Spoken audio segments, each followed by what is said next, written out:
East Africans in Minnesota, the untold story of Little Africa. Minnesota is known for cold winters and quiet streets, yet it has become home to one of the most inspiring immigrant stories in America. Thousands of Somali, Oromo, and other Ethiopian and Eritrean families fled war, conflict, and hardship in the Horn of Africa, searching for safety, stability, and a future for their children. Many arrived after surviving civil war in Somalia, political change in Ethiopia, and the long struggle for Eritrean independence. Refugee camps were crowded and uncertain, but hope remained. That hope eventually led families to Minnesota, a state they had never heard of, but one that welcomed them with strong resettlement programs, affordable housing, jobs, and community support.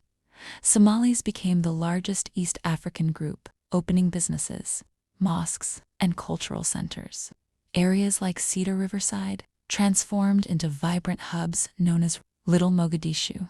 Somali-Americans soon became political leaders, serving on city councils, school boards, and even in the U.S. Congress. Alongside them, large Oromo, Ethiopian, and Eritrean communities grew. They brought strong traditions, cultural events, restaurants, churches, and community organizations. Together, they created one of the most diverse and culturally rich regions in the United States.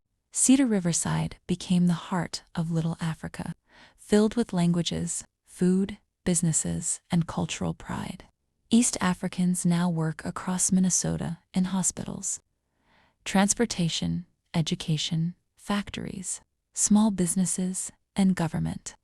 Their economic impact is enormous, supporting both Minnesota and families back home through remittances. But challenges remain: housing shortages, youth issues, discrimination, and cultural gaps between parents and children.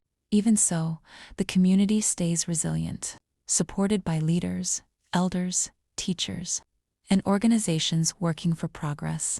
A new generation is rising, bilingual, educated, and confident. They are becoming nurses, engineers, lawyers, entrepreneurs, artists, and public officials.